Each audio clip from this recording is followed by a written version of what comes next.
Hello दोस्तों, हम आपके लिए बिहार पुलिस की पिछली परीक्षाओं में पूछे गए सबसे महत्वपूर्ण और उच्च स्तरीय प्रश्न जो परीक्षा की तैयारी की दिशा देने के साथ साथ आपकी आत्मविश्वास को भी मजबूत बनाएगा।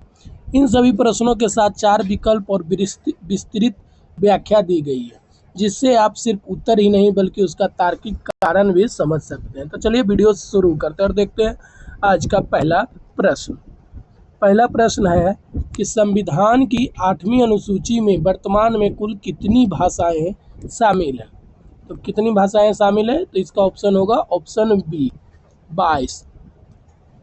देखिए क्या कहता है कि 8वीं अनुसूची में शुरुआत में 14 भाषाएं थी, लेकिन 21वें संविधान संशोधन जो 1967 ईस्वी से सिंधी और फिर क्रमशः कोंकणी, मणिपुर, संथाली, डोगरी, मैथिली, बोडो जैसी भाषाएं जोड़ी गई, जो वर्तमान में कुल 22 भाषाएं शामिल हैं। अगला क्वेश्चन देखिए कि गांधी इरविन समझौता कब हुआ था? तो गांधी इरविन समझौता 1931 ईस्वी को हुआ था। 1931 ईस्वी में यह समझौता हुआ था, जिसके तहत गांधी जी ने सविनय अवज्ञा आंदोलन को स्थगित किया और द्वितीय गोलमेज सम्मेलन में भाग लेने गए। अब आपसे पूछेगा कि गोलमेज सम्मेलन कब कब हुआ?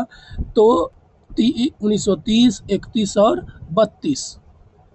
भारत की राजधानी पटना को प्राचीन काल में किस नाम से जाना जाता था? किस नाम से जाना जाता था दोस्तों? पाटलिपुत्र के नाम से जाना जाता था। पटना का प्राचीन नाम पाटलिपुत्र था, जो मौर्य, गुप्त और नंद वंश की राजधानी रही। आगे देखिए कि कौन सा भारतीय राज्य मक्का का सबसे बड़ा उत्पादक है? कौन सा भारतीय राज्य मक्का का सबसे बड़ा उत्पादक है? इसका सही आंसर क्या होगा? इसका सही आंसर होगा बिहार। देखिए इसमें कह रहा है कि बिहार भारत में मक्का उत्पादन में अग्रणी राज्यों में है। विशेषकर पूर्णिया, कटिहार और किशनगंज जिले में खूब मक्का की खेती की जाती है।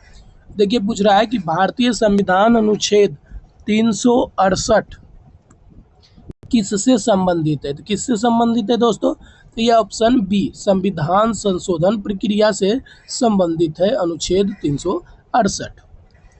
देखिए कहता है कि अनुच्छेद 368 के अंतर्गत भारत के संविधान में संशोधन की प्रक्रिया का उल्लेख किया गया है।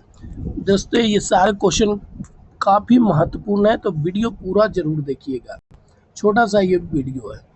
बिहार की कौन सी नृत्य शैली यूनेस्को की सांस्कृतिक विरासत सूची में शामिल है?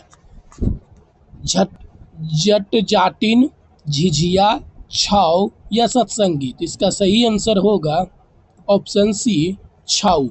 इसका व्याख्या देखिए, कहता है कि छाऊ नृत्य जो है वो झारखंड, उड़ीसा और बिहार के कुछ हिस्सों में काफ़ी प्रचलित है और इसे यूनेस्को ने सांस्कृतिक विरासत का दर्जा दिया है।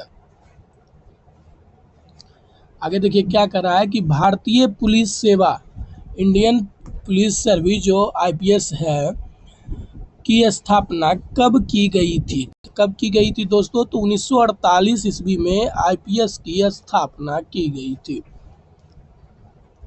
आईपीएस को भारतीय स्वतंत्रता के बाद 1948 में औपचारिक रूप से संगठित किया गया, जो पहले इंपीरियल पुलिस के नाम से जानी थी, लेकिन अब इंडियन पुलिस सर्विस के नाम से जानी जाती है।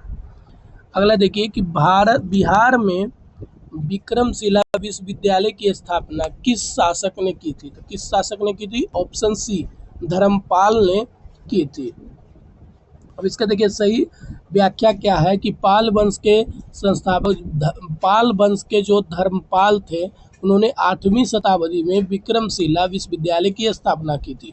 यह बौद्ध शिक्षा का प्रमुख केंद्र था। किसका प्रमुख केंद्र था? तो बौद्ध शिक्षा का। कब किया था? वो 8वीं शताब्दी में धर्मपाल ने, जो पाल वंश के थे, उन्होंने स्थापना की थी। किस अधिनियम के तहत भारत में पहली बार जनगणना की गई थी? तो क्या होगा इसका सही आंसर? ऑप्शन सी जनगणना अधिनियम 1881 के अंतर्गत। देखिए कहता है कि भारत में पहली बार 1881 में संगठित और आधुनिक जनगणना की गई, जिसे लॉर्ड रिपन के समय में लागू किया गया था। भारत का सबसे पुराना उच्च न्यायालय कौन सा है? तो भारत का सबसे पुराना उच्च न्यायालय कोलकाता हाईकोर्ट है। कोलकाता हाईकोर्ट की स्थापना कब की गई थी? तो 1862 ईस्वी में की गई थी। यह भारत का सबसे पुराना हाईकोर्ट है। तो दोस्तों, यह वीडियो कैसी लगी कमेंट जरूर कीजिएगा, और अगर यह पसंद आया हो तो आप एक बार चैनल को सब्सक्राइब जरूर कीजिएगा। धन्यवाद, मिलते हैं नेक्स्ट वीडियो में।